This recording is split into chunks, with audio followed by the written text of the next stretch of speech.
Hey folks, Quill18 here, and welcome to what is, I guess, probably episode 0 of our RimWorld RimMart Let's Play. Technically, I've recorded 3 episodes of the actual Let's Play already. Want to make sure I was happy with the mods. I think I am, but here we go. Let's talk about our setup for this game. So I have a large number of mods installed here, mostly because I want to have a little bit of variation to shake up the gameplay. And I want to run the hospitality mod because it's actually going to be the linchpin of our theme for the RimWorld RimMart playthrough, where we're playing as a corporation that is going to be trying to open a giant box store, big department store. So let's go through the mod list. We've got Harmony, better loading. Better loading is just a nice better loading screen. Harmony is a library that we use for other things. So is HugsLib. No version warning. There's some mods that haven't officially been updated for 1.5, but work fine in 1.5. And this is a mod that flags those as being compatible for you, which makes it a lot simpler when organizing things. This is another library mod. Okay, allow tool. This is pure quality of life stuff that lets you select and do certain actions in bulk with a little bit less clicking. Auto cut blight does what it says on the tin. Better workbench management lets you have a few extra options when you're setting up jobs that just gives you a little bit more control over things. Camera plus lets me zoom out and zoom in a lot more, which is great for our cinematics. Capture them. Instead of individually clicking on each pawn you want to capture, you can just box select them instead, which is very convenient. Color-coded mood bar. This does exist in the base game, but this mod does a little bit more than the base game version, so I like it a lot. In particular, it'll put a little icon if someone is sick, which I find is very useful. Colony Manager is a mod that puts a management desk that your pawns can go to, and you can set limits like, if I have less than 200 wood, go and chop down some trees. Whether will we use it or not? I don't know, but I like having the mod in place. Colorblind minerals, just color 5 the minerals on the map, makes it a lot easier to see. Custom prisoner interactions lets us queue prisoner interactions like reduce resistance first, then convert, then recruit, for example.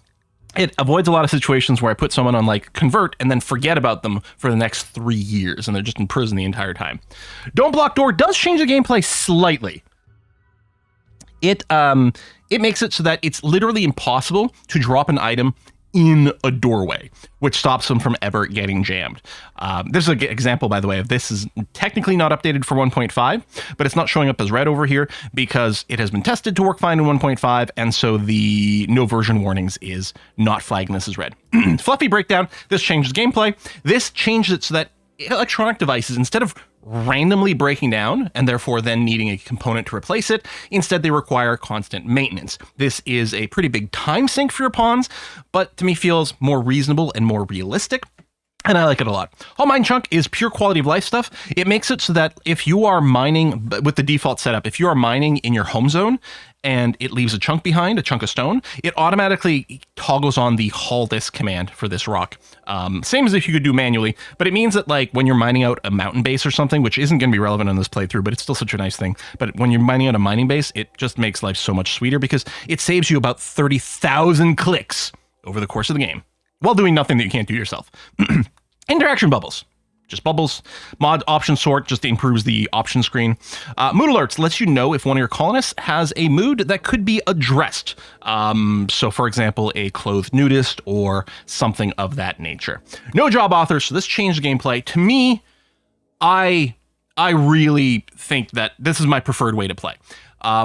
Work jobs no longer have set authors, like creators for them, so anyone can go and take a half-finished component and then finish it, which I think is much more realistic and much more reasonable than the built-in one where a partially made item is locked to whoever started it, despite if they died or if they're just busy doing something else or something silly like that. Honestly, I think this should be the default for anything that's not like an artistic endeavor, for example, but whatever. Anyway, I really like that mod. Numbers just adds new screen that we can look at our colonists with. P-Music adds music. Quality Builder automates the, let's say you want a high quality bed. You want a bed that's Masterpiece or Masterwork or better. So they make a bed, it turns out poor, so you deconstruct it. They make a bed, it turns out good, you deconstruct it. They make a bed, it turns out Masterwork, perfect, you leave it. This just automates that step for you. Your pawns still have to do the work, they still have to do the material, but you don't have to click as much. Quality colors just adds color. Random plus is for when you're creating the game. It lets you roll your characters with certain filters in there. It's not the same as like a prepare carefully where you can completely set up what your pawns are, but it lets you make sure that your pawns are being created within a certain range. And it rolls multiple times until it reaches something that reaches those traits. Replace stuff lets you build stuff on top of other stuff without destroying it first, which saves a lot of clicking. I don't think this is going to be relevant for our run, but it is a handy little mod, which I like having it enabled. Whether or not I use it in a game is going to be up to me, but it is nice to have enabled if you want to be able to move anima trees. RimHUD, just a user interface replacement that gives us a lot more information at a glance. Sensible bed ownership does lots of different things with the beds, but mostly saving you a lot of clicking. Smarter construction, again, sort of saves you clicking because you could do this manually by micromanaging the construction and what order everything gets done in. This just does it automatically. Make sure that colonists don't construct things in such a way that they can't be reached or that they get themselves boxed in. They're much smarter. Useless filter adds a filter remote. This is going to be really relevant when we are going to set up our like smelter and cremator to destroy useless items. This is a really easy way to just turn on, the whole like bio-coded, tainted, or whatever kind of thing. It just does it a lot easier for you. Cut plants before building. Again, you can do this manually by issuing a cut command and then put a building on top. By default, it's actually kind of annoying in RimWorld, right? If you put a building on top of trees, your constructor will attempt to cut down the trees. But if your constructor has terrible plant skill, it'll take them forever to chop the trees. Whereas if you flag it for chopping, then your plant cutters, who are presumably much faster at it, will go and cut down the trees for you. And it ends up being much smarter, much faster. It's just lovely. And again, we could do this manually by issuing a cut command, but this just does it for us. Okay, so I'm running some vanilla expanded stuff here. I wanted to run apparels because it has aprons and I want my workers to wear aprons. Vanilla plants expanded, we may not even go and put to use. Some of these mods are fine to introduce in a running game and others aren't. So I'm mostly putting this in just in case I decide to do some extended plant stuff. I've added in lots of different furniture options, which we can simply ignore if we choose not to play with them, but it gives us some options for making some prettier bases. In particular, props and decor over here, it lets us put like decals or decals, depending on how you say it, onto the ground, and really I think is going to let us add a lot of personality to our base, like through purely visual clutter, which I think is going to look nice.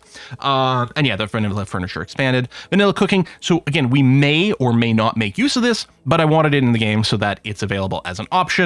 And then, yeah, between alpha memes and this memes and structures, we've added a couple of extra options to the ideology screen, which I was using to customize our RimMart corporation.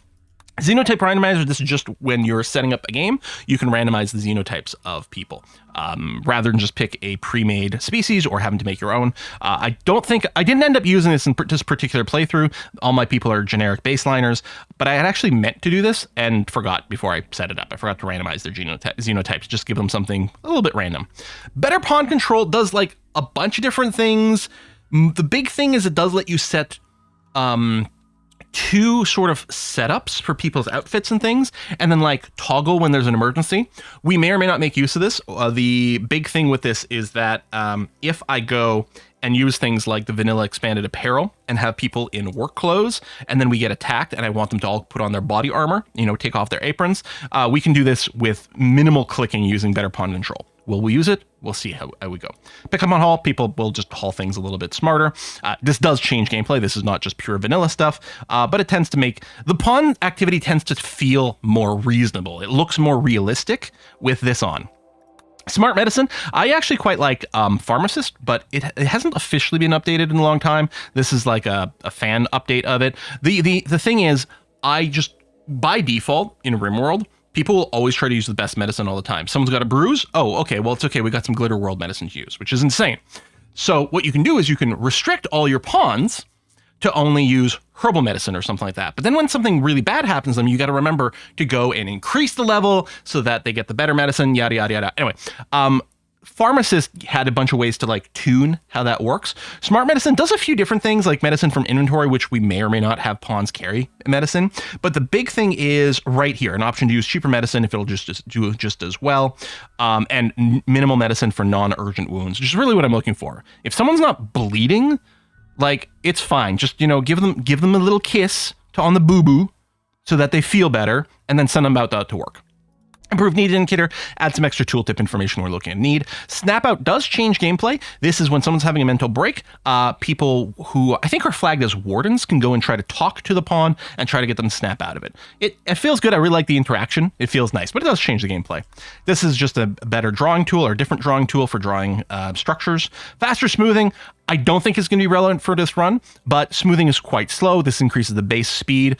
It's only the base speed, and as it says in the description here, your construction skill dramatically contributes way more to smoothing. So in the end, if you're using a high-level constructor, this basically has no difference, but it helps. This is mostly if you're doing a dedicated mountain base and you want it to look pretty without like pulling your hair out at how long it takes in the early game, you can just run this. This is, I think, a purely visual mod that makes the weapons appear on the pawns. Purely little UI mod to get rid of a warning when guests are idle, since you can't really do anything about it. More names for people. Okay, this is an area of the game that I actually completely disagree with the RimWorld devs on.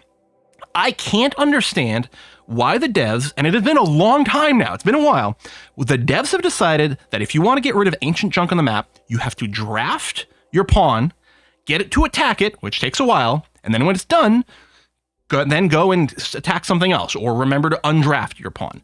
What a stupid amount of micromanagement that I hate. This just makes it so that you can flag trash on the map to be deconstructed instead. So your pawns have to walk over, they still have to work on it to deconstruct it, but I mean, that's so much easier. Light map, this is just useful for seeing what areas are lit or not. Okay, simple sidearms does change the game. This is a mod that does allow pawns to wield or to hold more than one weapon. Most notably, the idea of having both a ranged weapon and a melee weapon. Now, I'm not specifically looking to run this, although I do think it adds a nice level of realism. I love the idea. I like it when people put away their rifles, pull out their swords, because now they're engaged in melee. Feels good, feels right. And enemies get the same exact treatment. So your enemies will have a pair of these things. So it's not an advantage just for you. But the big reason I'm running this is it's required by Equipment Manager, which allows pawns to automatically go and equip themselves. I don't know why RimWorld has a tool for assigning outfits, right? You can enable and disable certain outfits. You can put in quality requirements, and pawns will automatically upgrade to a better version, right? If they're wearing a normal quality flak vest and a legendary flak vest gets made, they will go and upgrade themselves to the latest one. But for some reason, this doesn't apply to guns. Equipment Manager basically gives us that exact kind of control. Trading Spot lets you put down a spot where traders will show up, which is not in the base game, despite a lot of people continuously assuming that it is. I don't know if lots of people run this mod, or they get confuzzled with the caravan spot, which is different, but this lets us control where traders show up. Realistic rooms rewritten. So this just makes it so that pawns don't actually need these ginormous rooms to feel satisfied in. Whether or not this actually is relevant in our playthrough will really depend on what we decide to do with the bedrooms. I might just go and build absolutely normal bedrooms anyway, but it gives us some options. This just gives us a pop-up when someone levels up. These are improved menus. This is an improved research tree. Well, I don't know if improved is the right way to describe this, but if you're running a bunch of mods, you really need a research mod, is how I feel. Compositable loadouts is one of many mods that is trying to make it a little bit easier to design slightly more complex outfits, in particular, personalized outfits for different pawns. This we might use to get just because I'm running the vanilla expanded apparel and we have some job specific items in that, we might use compositable loadouts to make it a lot easier to force a chef to wear a chef's hat, for example. It may not come up, but it is in there. I'm really upset that Outfitted never got updated. This is the mod I really liked to basically. It was very hands-off, slightly smarter outfit behavior. By default, pawns try to just put on the outfits that have the best armor, is what they use in RimWorld, more or less. With Outfitted, you could specify other traits that get weighted. For example, I want you to pay attention to traits that boost your cooking skill or something like that. And then they'll automatically start equipping those things without you having to babysit them the same way with compositable loadout, or to force wearing apparel, which is what you would do in vanilla RimWorld, which is annoying. Or make a bunch of different outfits, but it's awkward in vanilla. I do wish Outfitted, and I keep checking to see if one day it'll be updated. Apparently it's being worked on. We'll see. 1.5 has been out for a long time now. It's never been updated. So, but 1.5 is a pretty big shift. So unfortunately that's still broken. But yeah, so we might consider compostable loadouts. Okay. Or compositable loadouts. Hospitality. This is sort of the linchpin of our experience here. Hospitality is sort of thematically based around the idea of running a hotel or motel, but one of the things that it does do is allow visitors to purchase goods from areas you've designated, enabling you to run a shop. So visitors will go pick an item that they want from the shelf and leave some silver for you. So that's something you do with hospitality, in addition to just having sort of hotels or motels for visitors to come and hang out with you. Follow Me just lets me lock the camera to a pawn, and it's very cinematic. Cash register is part of gastronomy here. Gastronomy is part of hospitality to let you run a restaurant. I don't know if we'll end up running a restaurant, but I wanted the mod installed and ready to go. Rim Central Spaceports lets you build a spaceport that does apparently tie in quite good with hospitality, in that people will come not just from like wandering around the world, but will come from space and land, or maybe from more distant place in the world, will land with a spaceship and unload and stick around there. Apparently they play really well together, so we may or may not interact with that. Who doesn't love the little doormats? They look great. Alpha Memes adds more ideological stuff, which we're using for this. Dub's Bad Hygiene is the thing that adds showers and toilets and various hygiene-related things like that. So we're going to make use of this. It adds a lot of complexity to the game, but it's a lot of fun. Common Sense, there's a couple of little tweaks that this includes, including like, before you start working at a workstation, why don't you clean the area around it, which is particularly nice for the kitchen. And, you know, little things that just save you some clicks, which is nice. Oh, I'm not going to be using Twitch chat for this run. This is what I use when I'm live streaming, so that people get auto-named. I'm going to have to make sure this is disabled, actually. Yeah, I think if I disable it now, then when I load my save, it'll be gone, because just in case someone comes into the Twitch chat in the middle of my Let's Play, weird things might happen. Map preview just lets you preview the map before you go and settle place. I use this to make sure I had a properly flat area to build my Mega Ball in. Vanilla Aspirations adds these extra little sub goals for your people. It's very similar to like The Sims in certain ways. Your people will be created with certain goals, certain aspirations, and if they're met, then it's a change in them for life, which increases or lowers, depending on how you're thinking about it, their mental break threshold, makes it less likely for them to break. And if you meet all their aspirations, they get actually another growth moment, just like when a child pawn in RimWorld levels up, or ages up, which is quite cool. More events, yet more furniture. Oh, this is Architect, which adds more material, like different walls and things like that, which we may or may not use. I don't know. More traits added to the great game. The brewing over here, which does allow you to brew coffee and tea, and I think maybe some extra alcohols, which we may or may not use. I don't know. More apparel for accessories. More social interactions. Following mechanics, memories, inspiration changes, obtaining new traits, venting, See, that's kind of cool. More backstories for your pawns. This prosthetics, no missing body parts mod, this is to avoid a certain quirk that can happen in RimWorld. If you've got a pawn that have had both their arms replaced or both their legs replaced, then in vanilla RimWorld, they would not be considered to have hands or feet anymore, which means you couldn't put gloves or boots on them anymore. This makes it so that a prosthetic counts as that body part properly for clothing purposes and things like that. So it just does this. This just adds icons to our bionics. And then I am going to run Expanded Prosthetics and Organ Engineering Forked. This is one of probably 3 top tier extra prosthetics mods that you can add in. I'm really thinking that as a corporation, we're really looking to bionic the heck out of our workers to make them as efficient as possible. So we're maybe going to mess with this. We will see. So that is the mod set that I'm running with over here. It does have some gameplay changes. A lot of times I run sort of what I call kind of a vanilla plus thing, which is it's the base gameplay plus some UI stuff that doesn't tend to change the game, plus usually the no authors mod, because I love the no authors mod, even though it changes the gameplay. But I get really annoyed at some point in the mid game. Every time I've tried to play without no authors, I get so annoyed I inevitably add it back in. So anyway, that's that. If I save and apply changes, you'll actually get to see the better loading screen mod kick in right over there. See, well, look at that. It's quite handy. Gives you, it's nice when you're running a lot of mods because it tells you that something is actually happening, which you don't normally see. Anyway, that's my little look over at our mods for the RimWorld RimMart playthrough, which I want to do as a separate video here. So that we don't have like, oh, the first gameplay video is, half of it is just explaining away mods. That way, some people want the mod list, some people don't care about it, and it's just going to be in one place, easy peasy. Folks, thanks a lot for watching. If you're new to the channel, of course, make sure to subscribe, and in general, dropping a like and a comment really helps channels out a lot. But most importantly, if you are interested about these sets of mods, go and watch the actual RimMart playthrough, where we are trying to set up a big, giant box department store in the Rim. See you next time. Bye-bye.